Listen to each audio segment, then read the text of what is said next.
Sheet లో ఒక 2-3 దుక్కుల పేరు ఉంది కనీసం ఈగగా తోక కాదని చెప్పేసి పద్ధతిలో చెప్పిల్లు బ్రదర్ అవినీతి జరిగిందా లేదా అనేది సెకండరీ కానీ కవిత గారి తప్పిదం కవిత గారి మీద పడ్డ నింద వల్లనే 50% వరకు పార్టీకి నష్టం జరిగింది అది ఒప్పుకుంటారా లేదా ఇప్పుడు అవినీతి ఆరోపణలు హరీష్ రావు మీద వేస్తున్నారు క్లియర్ గా చెప్తారు సంతోష్ గారు అవినీతి ఆరోపణలు ఇప్పుడు హరీష్ రావు మీద కూడా వేస్తున్నారు హరీష్ రావే తప్పు చేసిండు మొన్న మధ్య దయ్యాలను కూడా మాట్లాడుకొచ్చింది కోవట్లను మాట్లాడుకొచ్చింది ఫస్ట్ కేటీఆర్ పైన మాట్లాడుకొచ్చారు కవిత గారు ఆ తర్వాత జగదీష్ రెడ్డి పైన ఇప్పుడు సంతోష్ రావు అండ్ హరీష్ రావు పైన సంతోష్ అండ్ హరీష్ రావు అవినీతి పరులు అని చెప్పే రకంగా మాట్లాడుకొచ్చారు ఓకే దయ్యాలు కేసీఆర్ గారి పక్కన ఉన్నాయో లేదో తెలియదు కానీ కవిత గారి పక్కన అయితే ఉన్నాయి ఖచ్చితంగా ఆమె సైడే ఉన్నాయి 100% ఆమె సైడ్ ఉన్నది కాబట్టి ఆమె అట్లా మాట్లాడుతుంది ఆమె అట్లా ప్రవర్తిస్తుంది ఓకే కవిత పక్కన దయ్యాలు దీని వెనకాల రేవంత్ రెడ్డి గారు ఉన్నారో దీని వెనకాల బీజేపీ వాళ్ళు ఉన్నారో తెలియదు కానీ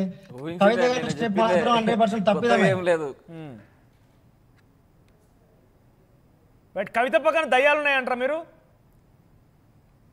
బ్రదర్ కవిత పక్కన దయ్యాలు ఉన్నాయా 100% కవిత గారి పక్కన దయ్యాలు ఉన్నాయి కేసీఆర్ గారి పక్కన అంత నిబద్ధత గల నాయకులే ఉన్నారు మొదటి నుంచి 2001 నుంచి ఇప్పటి వరకు కూడా కేసీఆర్ గారి అడుగుజాడలోనే నడుస్తున్నారు తప్ప కేసీఆర్ గారి మాటకి తూచా తప్పకుండా ఉన్నారు వాళ్ళు కేసీఆర్ గారు పదవి ఇస్తే తీసుకున్నారు పదవి ఇవ్వకుండా సబ్సిడీ ఇవ్వకుండా ఉన్నారు కానీ ఇలాంటి పనికిరాని చిల్లర మళ్ళీ మాటలు మాట్లాడలేదు ఓకే సో ఇంకొకటి సంతోష్ గారు కవిత పైన వేటేసింది బీఆర్ఎస్ పార్టీ ఏ నాయకుడు కూడా మీరన్న సంతోష్ రావు గాని మీరన్న జగదీష్ రెడ్డి గారు కానీ మీరన్న కేటీఆర్ గారు కానీ మీరన్న హరీష్ రావు గారు కానీ ఎవ్వరు కూడా పార్టీకి నష్టం జరిగేటట్లు ఎలాంటి వ్యాఖ్యలు చేయలేదు ఎలాంటి పదవులు ఇచ్చినా పదవులు ఇవ్వకుండా సప్పిడేక తీసుకున్నారు తప్ప గిట్లా చిల్లర మల్లర మాట్లాడలే ప్రెస్ మీట్లు పెట్టి సంతోష్ గారు ఇప్పుడు బీఆర్ఎస్ పార్టీ కవిత పైన వేటేసింది సో ఈ సిచ్యువేషన్ లో మీ పార్టీ నుంచి కొంత ఆయన తనను కూడా అభిమానించేటువంటి ఎందుకంటే కార్యకర్తల పక్షాన్ని నిలబడుతున్నానని చెప్పేటువంటి మాటని జాగృతి కోట్ చేస్తుంది కాబట్టి మీ పార్టీ నుంచి ఎమ్మెల్యేలో ఎంపీలో లేకపోతే ఎక్స్ఎమ్మెల్యేలో ఎక్స్ఎమ్మెల్సీలో ఎవరన్నా కవిత వైపుకు వెళ్ళే అవకాశం లేదంటారా మీ పార్టీకి నష్టం జరగరా ముందు పక్కన వాళ్ళు వెళ్తారో వెళ్ళారో తెలియదండి జాగృతిలో ఉన్న మెయిన్ నాయకులు నమ్ముకున్న నాయకులు వెళ్తారో వెళ్ళారో కూడా తెలియదు ఇంకా ఎమ్మెల్యేలు ఎమ్మెల్సీలు ఎంపీల సంగతి మాజీల సంగతి అంటే ఇక అది ఆలోచనకి అంతు కూడా పట్టదు అది ఏం చెప్తారు అంత స్ట్రాంగ్గా ఎట్లా చెప్పగలుగుతున్నారు కవిత గారి నాయకత్వం గురించి మీకు ఏమి తెలుసు అని చెప్తున్నారు ఇలా హరీష్ రావు గారి నాయకత్వంలో యువసేనాన్ని పెట్టుకొని ఏదో పెట్టుకొని నీ ఉనికిని చాలుకుంటున్నటువంటి మీరు కవిత గారి నాయకత్వాన్ని నువ్వు జస్టిస్ చేస్తావేందబ్బా నీ స్థాయి ఏదో మర్చిపోయి మాట్లాడకు నువ్వు నీ స్థాయిని మర్చిపోయి మాట్లాడుతున్నావు ఎందుకు నీ స్థాయిని మర్చిపోయి మాట్లాడకు యువసేనలో అని చెప్పేసి ఏదో వినాయక చవితిలో కట్టి ఫ్లెక్సీలు కట్టుకునే పిల్లగాని నువ్వు వచ్చి కవిత గారి గురించి మాట్లాడేంత అదైనవా కవిత గారి నాయకత్వాన్ని ప్రశ్నించేంత అదైనవా అరే బాబు నువ్వు ముందు జెండా మాట్లాడకు నువ్వు పల్లకులు మోయాలనుకుంటా మోయి కానీ పార్టీ తరఫున మొత్తం నువ్వేదో లీడ్ చేసుకొని మాట్లాడాలనే స్థాయికి పోకు పల్లకులు మోయి తప్పులేదు కానీ విధానపరమైన మాటలు మాట్లాడుతూ పల్లకిలు మోయి నువ్వు కూడా పల్లకిలు మోయి కానీ చిల్లర మాటలు మాట్లాడకు చిల్లర మాటలు ఇక్కడ ఎవరు మాట్లాడలే నువ్వు మాట్లాడుతున్నావు చిల్లర మాట్లాడిన స్టేట్మెంట్ బ్రదర్ ఎవరు పోతారో ఎవరు పోరో ఎవరు ఉంటారో అని చెప్పేసి నువ్వెవరు నిర్ణయిస్తానికి నీకేం సంబంధం నీకేముంటుంది జాగృతిపరమైనటువంటి నిర్ణయాలలో నీకేం హక్కు ఉంటుంది పార్టీ పరంగా మాట్లాడేమన్నా మాట్లాడితే నీ పార్టీలో ఉన్నటువంటి పెద్ద నాయకులే మాట్లాడడానికి సాహసించట్లేరు ఇలా నాగేందర్ గారు రంగారెడ్డి జిల్లా ఉమ్మడి జిల్లా అధ్యక్షుడిగా పనిచేసినటువంటి వ్యక్తి ఇలా లైవ్లోకి వచ్చి ఇలా ఇది ఒక కుటుంబం అని చెప్పేసి మాట్లాడుతున్నారు నువ్వు బాగా తెగిన గాలిపటం కుటుంబం మీరు పార్టీకి నష్టం జరిగేలా మాట్లాడకండి పార్టీకి ఏదైనా లాభం జరిగేలా మాట్లాడండి నాయకులు మాట్లాడుతున్నావు మీద ఏదైనా ఆరోపణ చేయాలనుకుంటే 4 గోడల మధ్యన పార్టీ భవన్ లో ముచ్చట పెట్టండి అంతే అన్న మేము కాదని ఎవరు అంటున్నారు ఎవరైనా స్వాగతించి మాట్లాడాలి కదా ముందుకు రావాలి కదా మేము కాదని దాన్ని అంటలేం కదా తెలంగాణ సమాజానికి ఈ యొక్క లొల్లిని తీసుకుపోయి మేము ఆపాదించట్లేం కదా జరుగుతున్నటువంటి అంశాలను ఎందుకు తెలంగాణ సమాజం సామాజిక తెలంగాణ లేదు సామాజిక తెలంగాణ వస్తుందని చెప్పి మీరే అన్నారు కదా ఎంపీగా పనిచేసి ఎమ్మెల్సీగా పనిచేసి వాళ్ళ తండ్రి ఒక ముఖ్యమంత్రి అన్న ఒక మంత్రి రకరకాల హోదాలో ఉండి మీరు చెప్పండి ఒక గౌడే కదా మీరు ఒక బీసీ బిడ్డే కదా సామాజిక తెలంగాణ అనేది వచ్చిందా రాలేదా మీరేం చెప్తారు సామాజిక తెలంగాణ వచ్చిందా రాలేదా ఒకటే వచ్చిందా రాలేదా ఎందుకు రాలేదు కారణం ఏంటి సామాజిక తెలంగాణ కారణం ఏంటి సామాజిక తెలంగాణ రావాలంటే కొంత సమయం తీసుకుంటది కేసీఆర్ గారు అధికారంలోకి వచ్చిన తర్వాత సంక్షేమ పథకాలు బీసీలకు ఇప్పుడు మరి అనేక కవిత రకాలుగా గారు ఆ తీసుకొచ్చిండు. పార్టీలో ఒక భాగస్వామిగా ఉన్నారు కదా, సామాజిక నేను తెలంగాణ అదే చెప్తున్నాను. కృషి చేయొచ్చు సామాజిక కదా. తెలంగాణ కోసం 396 సంబంధించినటువంటి జీవోని తీసుకొచ్చేసి రిజర్వేషన్ ఫలాలను 61.19 వరకు తీసుకొచ్చినటువంటి కేసీఆర్ గారికి అప్పుడు ఉన్నటువంటి అగ్రవర్ణ సంబంధించినటువంటి పెద్దలు ఎవరైతే ఉన్నారో హైకోర్టులో కేసులు వేసి అడ్డుకున్నారు. తర్వాత ఈ యొక్క బీసీల యొక్క సంక్షేమం కోసం కేసీఆర్ గారు మార్కెట్ కమిటీలో రిజర్వేషన్లు పెట్టిండు. కేసీఆర్ గారు ఏమన్నారు, సామాజిక తెలంగాణ మాతోనే సాధ్యమే ఆయన ప్రచారం చేసుకుంటారు. మీరు వచ్చి సామాజిక తెలంగాణ రాలేదు ఇంకా అంటే మరి సామాజిక తెలంగాణ రావాలని అంటున్నాం, అది బీఆర్ఎస్ తో సాధ్యపడుతుంది అని అంటున్నాం. భవిష్యత్తు రాజకీయాల్లో మేము చూపించే శంషాబాద్ దగ్గర మీరు వేసిన ఫ్లెక్సీలు చూపిస్తాం. బీసీ సంబంధించినటువంటి ఏదైతే దీక్ష శిబిరం ఉందో ఆ శిబిరంలో కవిత గారు ప్రకటన చేసిళ్ళు, సామాజిక తెలంగాణ రావాల్సి ఉంది, ఇంకా జరగాలి అని చెప్పేసి. జరగాలని కోరుకోవడం తప్పే ఉంది. జనరల్గా మీరు పార్టీలో చాలా కీలకంగా ఉన్నారు కాబట్టి ఎప్పుడైనా ఆలోచన చేసిరా కేసీఆర్ గారిని కలవాలి, కేటీఆర్ని కలవాలి, వీళ్ళతో మాట్లాడాలి, పార్టీ సంస్థాగత నిర్మాణం గురించి చర్చిద్దాం అనే రకంగా డిస్కషన్లు అయినాయా? ఎందుకు మేము ఎప్పుడు కూడా ఇండిపెండెంట్గా ఉండమన్నా. మేము ఏదైనా ఎలక్షన్లో ఉప ఎన్నికల్లో బై ఎలక్షన్స్ వచ్చినప్పుడు తెలంగాణ జాగృతి కాంట్రిబ్యూషన్ బీఆర్ఎస్కి ఇచ్చింది. లేదు ఇప్పుడు అనేది ఇప్పుడు కాంట్రవర్సీలు జరుగుతున్నప్పుడు ఈ టైంలో మా తెలంగాణ జాగృతి తరఫున ఎవరు కూడా ఆలోచన చేయలేదు, మాట్లాడే ప్రయత్నం కూడా చేయలేము. మేము ఎందుకు పార్టీ అల్టిమేటు, పార్టీ నాయకత్వం అల్టిమేటు, పార్టీ పెద్ద మనిషి ఆయన అందరి గురించి సర్వాంతర్యామిగా ఆయన మొత్తం చేయగలుగుతాడు.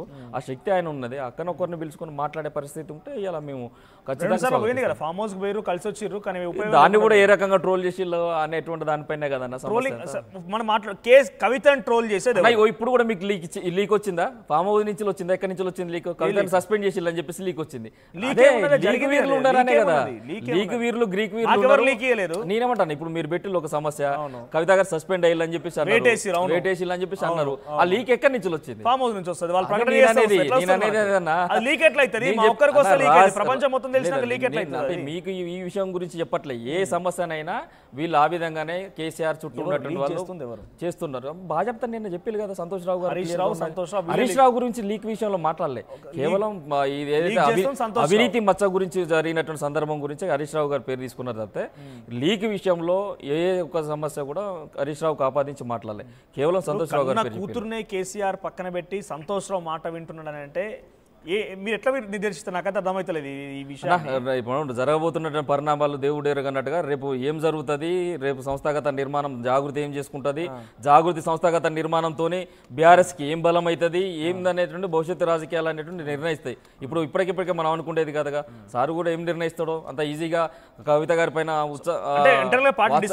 వాత్సల్యం లేదని సస్పెండ్ చేసినా కూడా ఏం చేయాలని ఒక డిస్కషన్ జరిగింది లేదన్న. మేము అసలు ఆ దిశకు కూడా ఆలోచించలేదు. అమ్ముంటే సస్పెండ్ చేయమని అంటున్నాం. మేము ఏమంటున్నాం, కవిత గారు తప్పు చేసినట్టుగా నిరూపించేసి ఈ తప్పు చేసిళ్ళు, పార్టీ లైన్ దాటిల్లు, వ్యక్తులపైన ఆరోపణలు పక్క పెట్టండి. వ్యక్తులపైన ఆరోపణలు వస్తాయి. ఎలా నేను అడుగుతున్నా, రాజగోపాల్ రెడ్డి గారు డైరెక్ట్ రేవంత్ రెడ్డి గారిని ఇష్టం వచ్చినట్టు మాట్లాడుతున్నాడు. ఈటల రాజేందర్ గారు డైరెక్ట్ బండి సంజయ్ విషయంలో ఇష్టం వచ్చినట్టు మాట్లాడుతున్నారు. వ్యక్తుల మీద వాళ్ళ మీద ఎవరైనా చర్యలు తీసుకున్నారా? తీసుకోలే కదా. నేననేది కూడా ఏందమంటున్నా అంటే భాజపా వ్యక్తుల మీద మాట్లాడినప్పుడు చర్యలు కాదు, వ్యవస్థ మీద. శ్రీకాంత్ గారు, మీరు ఒక రాజకీయ నాయకుడిగా రావాలి, ప్రజాప్రతినిధి కావాలి, ఎమ్మెల్యేను, ఒక జెడ్పీటీసీఓ లేకపోతే ఎంపీ కావాలని ఆశంతో ఉన్నారు కదా. తప్పకుండా జాగృతి ఒక సంస్థ, ఏదో పార్టీ కాదు. బీఆర్ఎస్ పార్టీ మీ నాయకులను సస్పెండ్ చేసింది. మీరు నిజంగా రేపు ఎన్నికలు వస్తున్నాయి, మిమ్మల్ని శ్రీకాంత్ గారు నమ్ముకున్నటువంటి వాళ్ళు ఉప్పల్లో ఎవరు ఉన్నారంటే, ఉప్పల్ కదా, ఉప్పల్లో 2-3 ఉన్నారు, కార్పొరేటర్ ఇంకెవరు అంటే వాళ్ళు ఏ పార్టీ నుంచి పోటీ చేయాలి? నేను ఏదైనా అంటున్నాను, మేము పార్టీగా రాజకీయ పార్టీగా ఏ పార్టీ నుంచి పోటీ చేయాలి? రాజకీయ పార్టీగా మేము అవతారం ఎత్తితే మీరు అన్నట్టుగా మేమే బీఫామ్లు ఇచ్చేటువంటి పరిస్థితి ఉంటుంది. మీకు రావాలని ఆకాంక్ష ఉన్నప్పుడు రాజకీయ పార్టీలు చేయాలి, సంస్థలు ఎందుకు చేయాలి? లేదు, జాగృతి సంస్థ నుంచి కూడా గతంలో రాజీవ్ సాగర్ గారు ఎవరైతే ఉన్నారో ఫుడ్ కార్పొరేషన్ సంబంధించినటువంటి చైర్మన్ అయ్యారు. అప్పుడు కలిసి గారు ఎవరైతే వారు చైర్మన్ గా. అంటే నేనేమంటున్నాను, ఈ సఖ్యతే కదా కావాల్సింది అనేటువంటిది. అందుకనే నేను శరీరం లేదు. నెక్స్ట్ ఏంది మరి ఆ పరిస్థితి కనుక వచ్చి మేము నిజంగా పూర్తిగా తెగదెంపులు అనేటువంటిది కనుక జరిగినప్పుడు అది అప్పుడు మాట్లాడతామన్నా. దానికి ఒక నిర్ణయం ఉంటుంది. మా అధ్యక్షురాలు యొక్క సూచన మేరకు మీ అధ్యక్షురాలు ప్రకటన చేస్తారేమో బహుశా. రైట్, సంతోష్ గారు ఫైనల్ ఏం చెప్తారు? కొత్త పార్టీ అవతరించబోయే అవకాశాలు కనబడుతున్నాయి. దానికి టీఆర్ఎస్ పార్టీ అనేటువంటి ఆ సెంటిమెంట్ మీరు పక్కకు తప్పించుకొని బీఆర్ఎస్ వస్తే తెలంగాణ జాగృతి రాష్ట్ర సమితి రాబోతున్నది మాకున్న విశ్వసనీయ సమాచారం. అన్ని రకాల ఏర్పాట్లు సిద్ధమైన పాపం శ్రీకాంత్ గౌడ్ గారు బయటికి చెప్పడానికి మొహమాట పడుతున్నారు. ఏం చెప్తారు? టీజేఆర్ఎస్ పార్టీ రాబోతోంది, ఒక రాజకీయ పార్టీ అవతరించబోతుంది తెలంగాణ రాష్ట్రంలో. మీకు టార్గెట్ గానే చూద్దామన్నా. శ్రీకాంత్ అన్న గారు చెప్పారు ఇందాక, తెలంగాణ పార్టీకి తెలంగాణ జాగృతి అనేది ఇంతకుముందుకు ఇండిపెండెంట్ గానే ఉందని. ఇప్పుడు కూడా బయటకు వచ్చిన తర్వాత కూడా ఇండిపెండెంట్గా ఉంటుంది, దాంట్లో పెద్ద తేడా ఏం లేదు. శ్రీకాంత్ అన్న, మీ రాజకీయ భవిష్యత్తుకి ఆల్ ద బెస్ట్. మంచి thank you Santosh, thank you, మంచి చేసుకోరు. థ్యాంక్ యూ, ఓకేనా? Thank you brother. Thank you Santosh గారు. కాలర్ ఉన్నారు. మీ వల్ల నాకు నష్టం కూడా లేదు. సో ఇప్పుడు నిజంగా ఓ పార్టీ నడిపించేటువంటి ఆ శక్తి సామర్థ్యాలు కవితలో ఉన్నాయనుకుంటున్నారా? బీఆర్ఎస్ పార్టీగా, హరీష్ రావు యువసేనకు సంబంధించిన వ్యక్తిగా ఏం చెప్తారు మీరు? అల్టిమేట్ గా ఆమె కేసీఆర్ గారి బిడ్డ కాబట్టి ఉండొచ్చు అని మేము అనుకుంటున్నాం. మాకు ఆ శక్తి, ఆ సామర్థ్యం అనేది ఉండొచ్చు అనుకుంటున్నాం. ఆమెనే మేము తక్కువ అంచనా లేదు, ఆమెనే మేము తప్పు పట్టలేదు. కాకపోతే ఇలా బహిరంగంగా వ్యాఖ్యలు చేయడం అనేది చాలా తప్పు. ఆధారాలు ఉంటే బయట పెట్టాలి.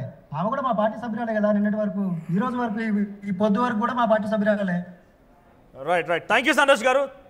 Right thank you Srikanth garu and thank you Kiran Yadav garu. So మొత్తం మీద కవితనైతే తెలంగాణ బీఆర్ఎస్ పార్టీ నుంచి వేటు వేశారు, ఎండ్ కార్డు పడింది. కొత్త పార్టీ అవతరించబోతున్నది మాత్రం చాలా సుస్పష్టం. చాలామంది నాయకులు, కార్యకర్తలు కవితను నమ్ముకున్న వారందరూ కూడా రేపటి రోజున భవిష్యత్తులో ఒక మంచి స్థానంలో సుస్థిరపడాలని చెప్పి ఆలోచిస్తున్న వారంతా కూడా రాజకీయ పార్టీ కోసం ఎదురు చూస్తారు. కాబట్టి ఒక రాజకీయ పార్టీ మాత్రం అవతరించబోతోంది. వరుసగా కేటీఆర్ పైన, జగదీష్ రెడ్డి పైన, హరీష్ రావుల పైన ఎటువంటి వ్యాఖ్యలు చేసిందో కంటిన్యూస్గా ఒకసారి కవిత మాటల్లో విందాం.